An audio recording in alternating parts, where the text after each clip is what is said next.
దేవునికి మహిమ కలుగును గాక. అందరూ ఆమేన్ చెప్పండి. మరి ప్రభు యేసు క్రీస్తు నామములో మీ అందరికి మట్లాది వారపు శుభాకాంక్షలు. అందరికి వందనాలు. అందరికి వందనాలండి. దేవుని యొక్క పేరట వందనాలు. దేవుని మహాకృపను బట్టి, దేవుడు మనకి ఇచ్చిన ధన్యతను బట్టి దేవునికి స్తోత్రాలు. దేవుడు గడిచినటువంటి మట్లాది వారి నుండి ఈ మట్టలాది వారం వరకు కృపాక్షేమములు ఇచ్చి మనల్ని నడిపించాడు. దేవునికే మహిమ ఘనత ప్రభావాలు కలుగును గాక. మరి రోజు మరి మన ప్రభు అయినటువంటి యేసుక్రీస్తు గడిచినటువంటి 2025 సంవత్సరాల క్రితము మరి యెరూషలేములో యేసుక్రీస్తు ప్రభు వారు జయోత్సాహముతో ఒక గాడిద పిల్లను విప్పమని చెప్పి ఆ గాడిదను తీసుకొచ్చి యేసు ప్రభు దగ్గరికి తీసుకొచ్చినప్పుడు యేసుక్రీస్తు ప్రభువు ఆ గాడిద పిల్ల మీద కూర్చుని గాడిదనెక్కి యెరూషలేములోనికి మరి ఉత్సాహంతో ఎక్కడికి వచ్చాడంటే యెరూషలేముకి వచ్చాడు. యేసుక్రీస్తు ప్రభు చాలా సార్లు యెరూషలేమునకు వెళ్ళారు, కానీ ఈ మట్టలాది వారము ఇంకా యేసుక్రీస్తు చనిపోవటానికి ఒక వారం రోజుల ముందుగా, ఇది బైబిల్ పండితులు అంటారు 11వసారి యెరూషలేములోనికి ప్రవేశించాడంటే. మరి ఆ యొక్క సమయంలో యెరూషలేములోనికి జయోత్సాహంతో ప్రభు వచ్చినప్పుడు దేవుని సన్నిధిలో ప్రభు యెరూషలేమునకు వచ్చేటప్పుడు ఏం కోరుకున్నాడంటే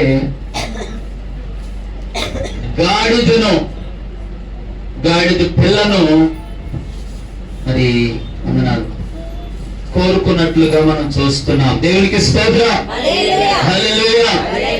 ఓ దినాన యేసు ప్రభు మరి ఆ గాడిద మీద ఎక్కడానికి గల కారణం, గాడిద పిల్ల మీద ఎక్కడానికి గల కారణం ఏంటంటే జకరియా గ్రంథం 9వ అధ్యాయం 9వ వచనంలో ప్రవక్తల ద్వారా పలుకబడినటువంటి మాట మనం చూడగలం. జకరియా గ్రంథం 9:9 మనం చదువుకుంటే, సియోను నివాసులారా బహుగా సంతోషించుడి, యెరూషలేము నివాసులారా ఉల్లాసముగా ఉండుడి, నీ రాజు నీతిపరుడును రక్షణ గలవాడును దీనుడై గాడిద పిల్లని ఎక్కి నీ యొద్దకు వచ్చుచున్నాడు. చాలండి ప్రియులారా, జకరియా గ్రంథములో 9వ అధ్యాయంలో 9వ వచనంలో ఇలాగ దేవుడు చెబుతున్నాడు ప్రవచనం ద్వారా. జకరియా ఏమన్నాడు? సియోను నివాసులారా మీరు బహుగా సంతోషించుడి, యెరూషలేము నివాసులారా మీరు ఉల్లాసముగా ఉండు. ఎందుకంటే సంతోషించవలసిన ఎందుకు, ఉల్లాసం ఉండవలసినందుకే నీ రాజు నీతిపరుడు రక్షణ గలవాడు దీనుడై గాడిద పిల్ల మీద ఎక్కి నీ దగ్గరకు వస్తున్నాడు. దేవునికి మహిమ కలుగను గాక. నీ రాజు మై కింగ్, నీ రాజు. ఈ రాజు ఎలా వస్తున్నాడంటే 3 మాటలు చెప్పాడు. నీ దగ్గరికి ఎలా వస్తున్నాడు? రక్షణ గలవాడై. హల్లెలూయా. ఈ లోకంలో రక్షణ లేదు. అందరూ కూడా దేవుని బిడ్డలారా రక్షణ లేని వారిగా నశించిపోతున్నారు. ఆ రక్షణ ఇవ్వడానికి, నరకము నుండి పాపము నుండి మనం రక్షించడానికి, శాపాల నుండి విడిపించడానికి, రోగాల నుండి విడిపించడానికి, పాపంలోని వారిని విడిపించడానికి దేవుడు రక్షణను తీసుకుని నిన్ను రక్షించడానికి, నన్ను రక్షించడానికి, మనం రక్షించడానికి, ఇదిగో సర్వ లోకములో ఉన్న మానవుల్ని రక్షించడానికి, ఏ ఆత్మ నశించిపోవడం ఇష్టం లేక, ఇదిగో పాపం అనేటువంటి శాపంలోనే రక్షణ లేకుండా నశించి నరకంలో వెళుతూ అందరు పాతాల్లో వెళుతున్న ప్రజలను దేవుడు చూసి అందరిని రక్షించటానికి నీ రాజు నా రాజు మై కింగ్ ప్రభు ఏం చేస్తున్నాడు చెప్పండి? రక్షణ తీసుకుని నీ యొద్దకు వస్తున్నాడు. హల్లెలూయా. చెప్పండి హల్లెలూయా. కాబట్టి మనం సంతోషించాలా, నువ్వు భయపడాల్సినటువంటి పని లేదు. ఒక వ్యక్తికి ఉరిశిక్ష వేశారు. ఉరిశిక్ష వేసినటువంటి వ్యక్తి భయపడుతూ ఉంటాడు, కాసేపట్లో నేనేమవుతావు, కొన్ని దినాల్లో చనిపోతాను. కానీ ఆ వ్యక్తి కోసం పోరాడి ఆ వ్యక్తి ఉరిశిక్ష నుండి తప్పించి, ఆ మరణం నుండి తప్పించి రక్షించడానికి కొన్ని అధికారం తీసుకుని వస్తే ఆ వ్యక్తికి ఎంత సంతోషం. అలాగే నీవు నేను నశించిన నరకంలో ఎదురుగా బాధపడకుండా నీవు నేను దేవుని సన్నిధిలో నెమ్మది పొందుకోవటానికి నీ రాజు నా రాజు రక్షణ గలవాడని ఎదుకు వస్తున్నాడు. రెండవ మాట అన్నాడు, ఆయన ఎలా వస్తున్నాడు చెప్పండి? నీతిపరుడు. ఈ రాజు నా రాజు మన ప్రభు నీతి గలవాడు, నీతిపరుడు. నీతిని తీసుకుని వస్తున్నాడు. ఈ లోకములో ఎవరు కూడా నీతిమంతులు లేడు, ఒక్కడు లేడు. అందరూ పాపం చేసి దేవుడు అనుగ్రహించే మహిమను, కాబట్టి అందరూ మహిమను పొందలేక నశించిపోతున్నారు. కనుక నీ యొక్క నీతి లేని వారిని నీతి ఇవ్వటానికి, రక్షణ ఇవ్వటానికి ప్రభువు రానయ్యున్నాడు, నీతిని నీకు ఇవ్వటానికి. అందుకని నేను ఒక పాట రాశాను, నా నిరీక్షణ ఆధారము నీవే యేసయ్యా అనే పాట. చాలా సంవత్సరాలు అవుతుంది, 10 సంవత్సరాల క్రితం రాశాను.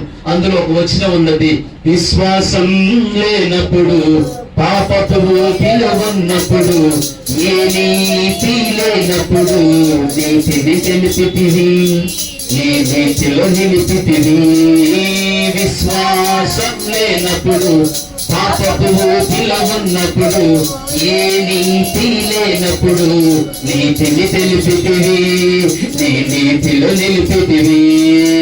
నీవే యేసయ్యా, నీవే యేసయ్యా, నీవే యేసయ్యా, నా మంచి యేసయ్యా, యేసయ్యా, యేసయ్యా, యేసయ్యా, యేసయ్యా, నా నిరీక్షణాధారం నీవే యేసయ్యా, నా నీతికి ఆధారం నీవే మెస్సయ్యా, నా ఘనతకు కారణం, నా ప్రగతికి మూలం నీవే యేసయ్యా, నా మంచి యేసయ్యా, యేసయ్యా, యేసయ్యా. హల్లెలూయా. నీతి తీసుకుని వస్తున్నాడు, నీతిపరుడై నీతిమంతులుగా మనల్ని పాపులను నీతిమంతులుగా తీర్చడానికి నీతిని తీసుకుని వస్తున్నాడు. హల్లెలూయా. మూడవది చూస్తే ఈ రోజు దీనుడై, ఈ రోజు ఏమైనా చెప్పండి, ఎంత దీనుడంటే బైబిల్లో ఒక మాట ఉన్నది, ఫిలిప్పీ పత్రికలో ఉన్నది, దేవునితో ఉండుట సమానముగా ఉండుట భాగ్యమని ఎంచుకోలేక పరలోకాన్ని, మహిమను, సింహాసనాన్ని విడిచిపెట్టి ఈ భూలోకం వరకు కూడా తనను తాను తగ్గించుకుని మనుషుల పాలెక్క పుట్టి దాసుని స్వరూపం ధరించుకుని తన్ను తాను రిక్తునిగా మరియు మనుష్యునిగా కనపడి మరణము పొందినంతగా, అనగా పొందునంతగా విధేయత చూపిన వాడై తనను తాను తగ్గించుకొనెను. ఇది మన రాజు.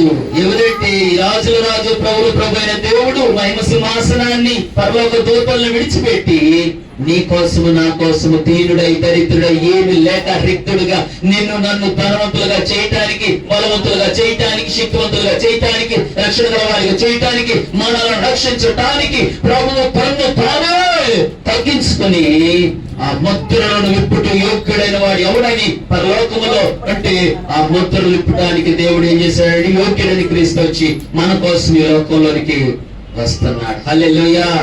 ఈయన ద్వారా లోకానికి ఏం కలుగుతుందండి? రక్షణ. ప్రభు రాజు, నీ రాజు ఎలా వస్తాడని ప్రవచనం చెప్పాడు. ఎవరు? జకరియా ప్రవక్త. ఒకటి రక్షణ గలవాడు, రెండవది నీతిపరుడు, మూడవది దీనుడై నీ యొద్దకు వస్తున్నాడు. కాబట్టి సియోను కుమారి సంతోషించు, భయపడక. యెరూషలేము నివాసులారా ఉల్లసించండి, నీ రాజు వస్తున్నాడని ప్రభు ఈ మాటలు కొన్ని వందల వేల సంవత్సరాల క్రితము ప్రవచించాడు. ఎవరు? జకరియా ప్రవచించాడు. కాబట్టి ఈ ప్రవచనము యేసు ప్రభు గాడిదనే ఎక్కడానికి గల కారణం ఒక మాట మీకు గుర్తు చేస్తాను. ఎందుకని దేవుడు ఒకదాన్ని ఎన్నికోరు? గుర్రం మీద రావచ్చుగా, లేకపోతే ఏనుగును ఓరుకోవచ్చుగా, లేకపోతే మరొకటి ఒంటిల మీద ప్రయాణం చేసేవాడు. కొన్ని దినాల్లో గుర్రాల మీద ప్రయాణం ఉండేది. ఇంకో ప్రయాణం దేని మీద ఉండే? ఏనుగుల మీద ప్రయాణం చేసేవాడు. ఇంకా వేటి మీద ప్రయాణం చేశారు? గుర్రపు బళ్ళు, ఎలాగో ప్రయాణం. కానీ దేవుడు గాడిదని కోరుకోవటానికి కారణము గాడిద విషయంలో, గాడిద అనేది మనం చూస్తే ప్రభు యొక్క ప్రవచనం నెరవేర్చబడాలి. దేవునికి స్తోత్ర. ఈ గాడిదంటే నీవు నేను మనందరం దేనికి సాదృశ్యంగా ఉన్నాము? గాడిదలను. అడవి గాడిద స్వభావం కలిగిన మనలని, కట్లతో కట్టబడినటువంటి మనలని విడిపించటానికి ఒక ప్రవచనం చెప్పబడితే ఆ ప్రవచనం నెరవేర్చడానికి యేసు ప్రభు. తర్వాత ఇంకొకటి అంటారు బైబిల్ పండితులు, రాజులను పూర్వ దినాల్లో గుర్రాల మీద ఉంటారు, కానీ పూర్వ దినాల్లోనంటే యూదులు విజేతలు అనగా విజయం సాధించిన వారిని, గెలిచిన వారిని ఈ గాడిదల మీదే ఏం చేసేవాళ్ళంట? స్వారీ చేపించేవాళ్ళని, ఊరేగించేవాళ్ళని కొన్ని యూదుల శాస్త్రాల్లో వారి యొక్క పద్ధతుల్లో ఉన్నవి. ధర్మశాస్త్రం కూడా అది చెబుతుంది, ధర్మశాస్త్రంలో కూడా ఉన్నది. కనుక ఆ బైబిల్లో మీరు చూస్తే గాడిదలను, రాజులు, కింగ్స్ ని విజేతలను కూడా ఆ గాడిదల మీద మరి స్వారీ చేసి తిప్పినట్లుగా దైవ గ్రంథంలో చూడండి. పాత నిబంధనలో న్యాయాధిపతుల గ్రంథం 5:10 ఎంత క్లియర్ గా రాస్తారు. త్వరగా చూడండి. మనము బయటికి వెళ్ళవలసిన సమయం ఆసన్నమవుతున్నది, చాలా తక్కువ సమయం ఉన్నది. దయచేసి చూడండి. న్యాయాధిపతులు గ్రంథము 5:10. చూడండి ప్రియులారా, తెల్ల గాడిదలను ఎక్కువారులారా. ఎక్కడమా? ఎక్కడ చదువు? దివాసుల మీద కూర్చుండి వారులారా, త్రోవలో నడుచువారులారా, ఈ సంగతి ప్రకటన చేయుడు. వీలుకాండ్రు నీళ్లు చేదుకొని స్థలములలో నుండివారు యెహోవా నీతి క్రియలను ప్రకటించెదరు. ఇశ్రాయేలీల గ్రామములో ఆయన జరిగించు నీతి క్రియలను సరే చాలమ్మా. ఈ మాట తర్వాత రాజుల మొదటి గ్రంథము, రాజుల మొదటి గ్రంథం ఈ మాట కొడతారు కదా, 1:33. పాత నిబంధనలో ధర్మశాస్త్రములో రాజులను, విజేతలను గుర్రాల మీద కాకుండా గాడిదల మీద ధర్మశాస్త్రంలో మనం రాసే. త్వరగా ఈ మాట కూడా చదవండి తీసిన వారు. 1:33. అంతట రాజు ఈ మాట, మీరు మీ ఏలిన వాడినైనా నా సేవకులను పిలిపించుకొని పోయి నా కుమారుడైన దావీదు అన్నాడు, నా కుమారుడైన సొలొమోనును నా కంచర గాడిద మీద ఎక్కించి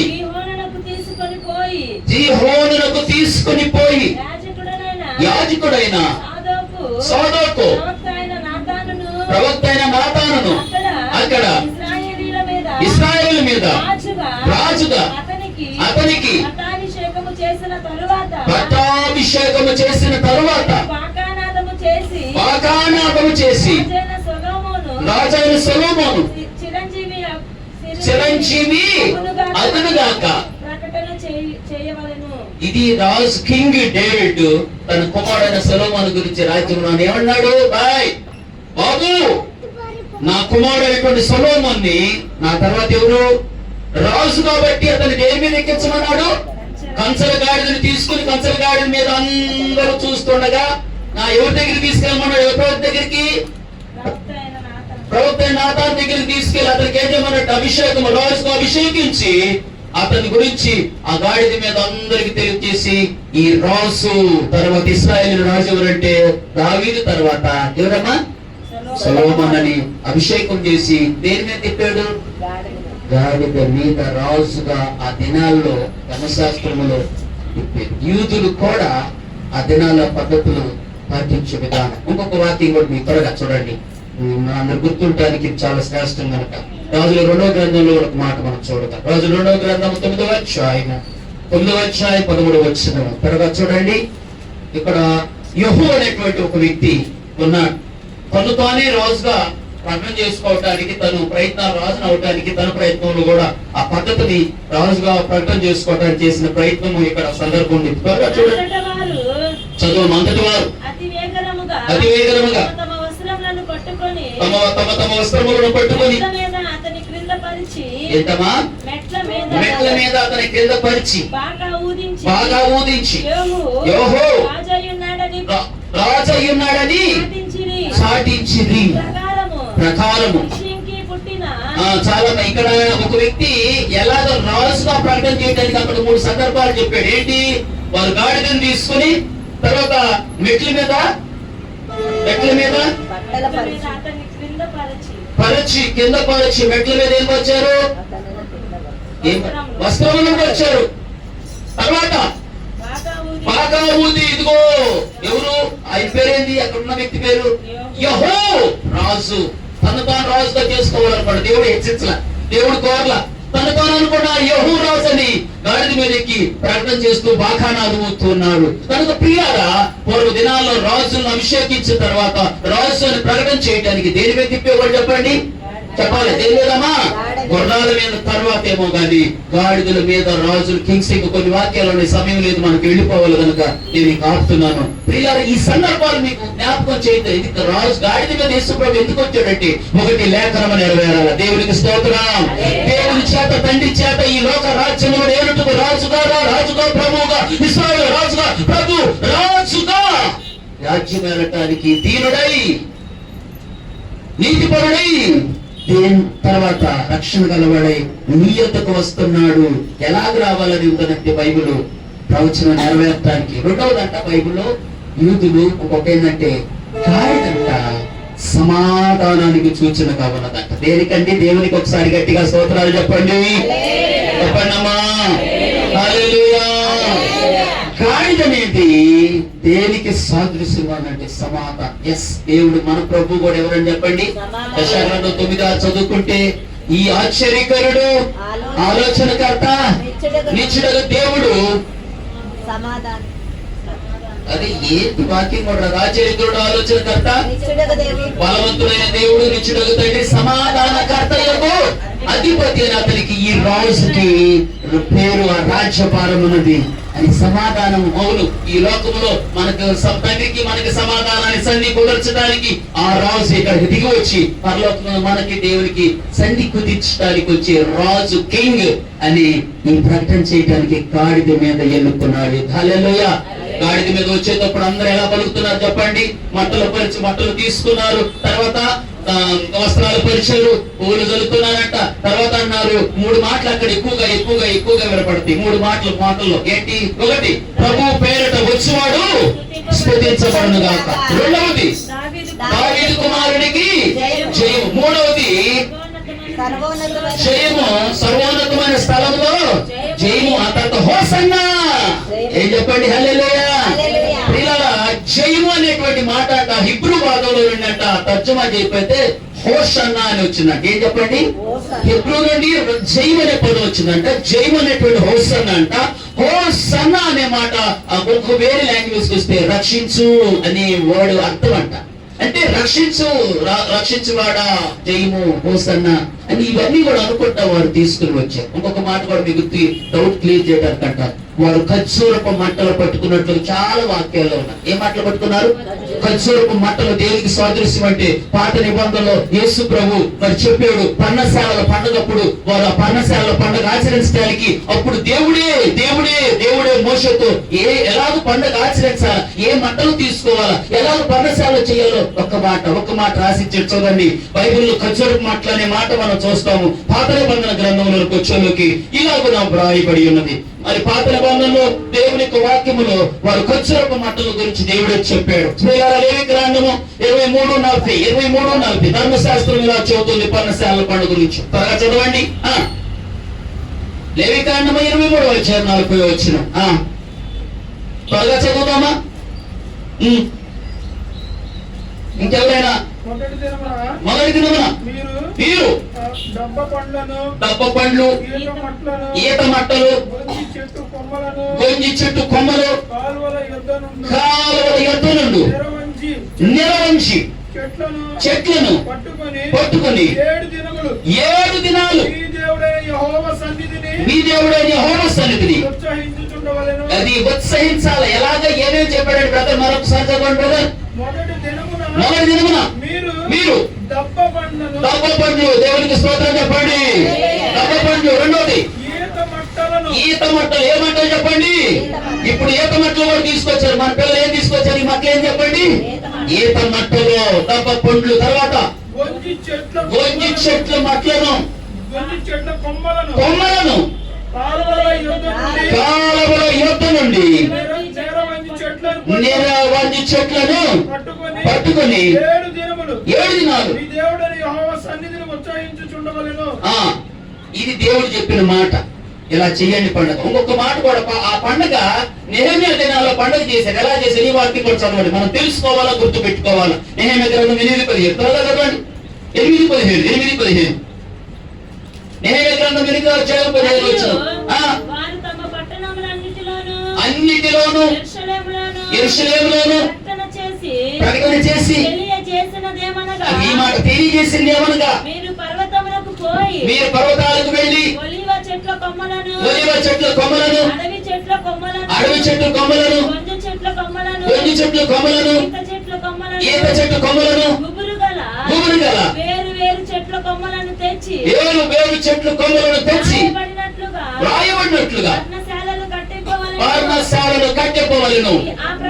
ఆ ప్రకారమే జనులు పోయి కొమ్మలను తెచ్చి జనులందరూ తమ ఇండ్ల మీదను, తమ లోగిలలోను, దేవుని మందిరపు ఆవరణంలోను, నీటి గుమ్మపు వీధులలోను, ఎఫ్రాయిము గుమ్మపు వీధులను దేవునికి స్తోత్రం. పర్ణశాలలు, ఇది దేవుని పద్ధతి అండి. దేవుడు అప్పుడు ఉత్సాహంతో చేయడానికి ఆ మాటలు చెప్పాడు. ఇదే కొత్త నిబంధనలు ఎలా చేశారో యోహాను సువార్త 12వ ఇంకో మాట కూడా చదివితే నేను ముగింపులోకి వస్తున్నా. పిల్లరా చూడండి, యోహాను సువార్త 12:13 యోహాను రాసిన సువార్త 12వ అధ్యాయము.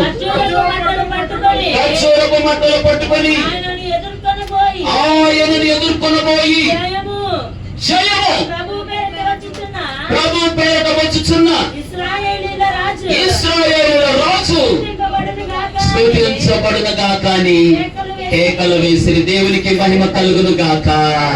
ప్రియులారా, ఒక మాట లేఖనంలో పాత ఖర్జూరపు మాటలు తీసుకెళ్ళడానికి కూడా ప్రభు చెప్పాడు. సమయం లేదు కనుక లేఖనం చూపించట్లేదు. కనుక ఇలాగూ వారు ఫెస్టివల్ వారి లోగెలలోను వీధులలోను ఈ గోత్రికుల ప్రకారముగా దేవాలయంలో ఈ మట్టలన్నీ తీసుకుని దేవుని ఉత్సాహాంతానికి గుర్తుగా ఈ మట్టలు ఉన్నవి. దేవునికి స్తోత్రము కలుగును గాక. హల్లెలూయా. దేనికి సాదృశ్యమని చెప్పండి? ఉత్సహించటానికి. తర్వాత అంశూరము. ఇప్పుడు మనం ఖర్జూరపు మట్టలు దేనికంటే ఉత్సాహానికి కాదు కానీ అవి చిగురిస్తే, కీర్తన గ్రంథం 91 అంటాడు, అది చాలా శాశ్వత కాలం చిగురు పెడుతుంది. వృద్ధాప్యములు కూడా చిగురు పెడతారు. వారు ఎలా కొట్టారంటే ఒక్క వాక్యం అయితే ముగిస్తాను. ఒక్క వాక్యం అయితే చదివి సహాయం చేయండి. కీర్తన గ్రంథము 91 చదవమ్మా. 12 చదవం. 92 చూడండి. 92:12 నీతిమంతుడు. ఇది నీతిమంతుడు ఖర్జూర వృక్షం వలె, మోవేదురు దేవదారు వృక్షం వలె ఎదుగుదురు. నాటబడిన వారై ఆవరణములలో వర్ధిల్లుదురు. సారము కలిగి పచ్చగా ఉందరు, ముసలితనమందు చిగురు పెట్టుదు. అంటే శాశ్వతంగా నీతిమంతులకు సాదృశ్యం మనది ఖర్జూరపు అంజూరపు. దేవునికి స్తోత్రం. అంజూరపు లేకపోతే ఖర్జూరపు మట్టలు అనేవి మగవేయటానికి దేవుని నామానికి స్తోత్రం. విన్నారా? ఎట్లాగూ గాడిదని ఎక్కడానికి కారణం ఒకటి లేఖనం నెరవేరాల, రెండవది సమాధానానికి గుర్తుగా ఉన్నది, తర్వాత కట్టబడిన గాడిదలను మనం విడిపించడానికి ప్రభు ఆ గాడిదను, రెండవది మట్టల యొక్క ఉద్దేశము మనం తెలుసుకున్నాం కదా లేఖనాల్లో. పాత్ర దేవుడు పర్ణశాల, తర్వాత దేవుని యొక్క సన్నిధిలో యేసు ప్రభు ఈ లేఖనాన్ని నెరవేర్చడానికి, ప్రవచనాన్ని నెరవేర్చడానికి ఆ రోజు యెరూషలేము వీధుల్లో జయోత్సాహంతో వచ్చాడు. అది జ్ఞాపకం చేసుకుంటూ మనం స్వార్థ కార్యక్రమంలో కూడా మనం కూడా అందరూ కలిసి చెప్పాలా, ప్రభు పేరట వస్తున్న రాజు స్తుతించబడును గాక. ఈ రాజు సీయోను కుమార్తె అని ఆ రోజు చెప్పాడు, యెరూషలేము అని ఆ రోజు చెప్పాడు. ఈ రోజు మనం కూడా చెప్పాలా, విజయవాడ పట్టణమా, రాజరాజేశ్వరి పట్టణపు జనులారా, నీ ప్రభువు దీనుడై గాడిద మీద గాడిద పిల్ల మీద వస్తున్నాడు. భయపడకు, డోంట్ ఫియర్. నీ ప్రభు వస్తున్నాడు. శాపంలో ఉన్నవా, రోగంలో ఉన్నవా, పాపంలో ఉన్నవా, బంధకాల్లో ఉన్న ఏ స్థితిలో ఉన్నా నీ ప్రభు విడిపిస్తున్నాడు. సంతోషించు, దేవునికి స్తోత్రం అని ప్రభు చెప్పాలా. కనుక ప్రియదేవుడు మట్లాది వారం ఆ రోజు ఆ లేఖనాలు నెరవేరినట్లుగా ప్రభు వచ్చాడు. ఈ వారం తర్వాత యేసు ప్రభువును పట్టుకుని సిలువ వేసి అసలు నిర్మము అసలు నీతిని నెరవేర్చినట్లుగా ఉన్నారు. కనుక ఈ మట్లాది వారి సమయంలో ఈ కొన్ని వాక్యాల ఆధారంతో ఏంటంటే ఎందుకు గాడిద మీద ఎక్కాడు దాని భావం చూసాం. మట్టలు ఎందుకు కొట్టుకోవాలంటే అది కూడా మనం చూసాము. వీళ్ళారా ఈ యొక్క లేఖన నెరవేరినట్లుగా ప్రవచనాలను ప్రభు వచ్చాడు కనుక ప్రభు లేఖనం ఉద్దేశము మనం కూడా ఆ లేఖనం ఉద్దేశం ప్రభు వచ్చిన ఉద్దేశం లోకానికి స్వార్థ రూపంలో చాటి చెప్తే దేవుని కార్యాలు జరుగుతాయి, దేవుని చిత్తం జరిగింది. అదే దేవునికి మహిమ. దేవునికి స్తోత్రములు కలుగును గాక. ఈ మాటలు మన వీటిలో నెరవేర్చును గాక. ప్రార్థన చేసుకున్న మన మధ్యలో శారణ బ్రదర్ చిన్న ప్రార్థన చేస్తారు. త్వరగా మరి సమయం అవుతున్నది కనుక అందరూ కూడా స్తోత్రాలు చెప్పండి. దేవుడి ఇచ్చిన మాటలను బట్టి దేవునికి స్తోత్రాలు స్తోత్రాలు స్తోత్రాలు. Hallelujah hallelujah hallelujah hallelujah hallelujah hallelujah hallelujah hallelujah. Thank you Jesus, thank you Jesus, thank you Jesus. Hallelujah hallelujah hallelujah hallelujah hallelujah. అందరూ కూడా రెండు చేతులు ఎత్తి దేవుడికి స్తోత్రాలు తెలియజేద్దాము. స్తోత్రం స్తోత్రం స్తోత్రం స్తోత్రం. హల్లెలూయా hallelujah hallelujah hallelujah hallelujah hallelujah hallelujah hallelujah hallelujah హల్లెలూయా. మహాపరిశుద్ధుడా, ప్రేమ కలిగిన గొప్ప దేవుడా, నీకు వందనాలు, నీకు స్తోత్రాలు ప్రభువా.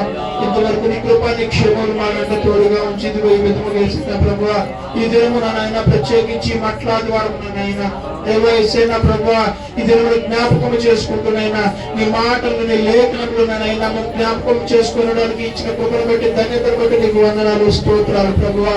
దేవైనా ప్రభువా గడిచిన 2000 సంవత్సరముల క్రితం నాయన దేవైనా ప్రభువా దేవా ఆ యొక్క బెత్లెహేమందునైనా దేవా నిన్నునైనా యూదులు వారందరూ కూడా నైనా మట్టలు పట్టుకొని జయోత్సాహముతోనైనా ఊరేగిస్తూనైనా దేవైనా ప్రభు ఉండగా అదే సందర్భంలో మేమందరము కూడా జ్ఞాపకం చేసుకొని ఇదిగో నీవు మహారాజువైనైనా, ఇదిగో నీవు మహారాజువైనైనా, దేవా నీతిమంతుడువైనైనా, ఇదిగోనైనా రక్షణ చేత పట్టుకొని నైనా దేవా ఇదిగోనైనా దీనుడువైనైనా నిన్ను నువ్వు తగ్గించుకొని మా కొరకు మరలా రెండవ మారు రాబోచున్నావని మేము నమ్ముతున్నాయినా ఇదిగోనైనా ఈ దినమున యేసయ్య ప్రభువా వెతబడిన ఈ లేఖనములలో నుండినైనా మేము దానిని గ్రహించి ప్రభువా ఇదిగో నీ కొరకు ఎదురు చూచుచు మేము కూడా జయోత్సాహముతోనైనా ఈ దినమున బయలుదేరినైనా దేవ సువార్త ప్రకటనకు వెలుచుండగానైనా అనేక జనులను ఈ సువార్త వినినైనా మారు మనసు పొందినట్లునైనా సహాయము చేయమని అడుగుచున్నాను. నీకు వందనాలు, నీకు స్తోత్రాలు ప్రభువా.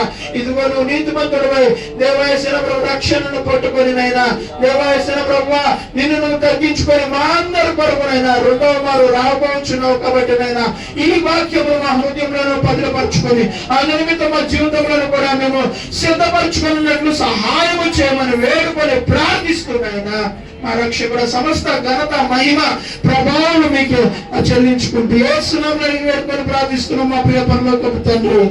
ఆమేన్. దేవునికి స్తోత్రము కలుగును గాక. హల్లెలూయా హల్లెలూయా. ఒక మంచిది సమయం లేదు, మరి దేవుని సన్నిధిలో మనం బయలుదేరాలి కాబట్టి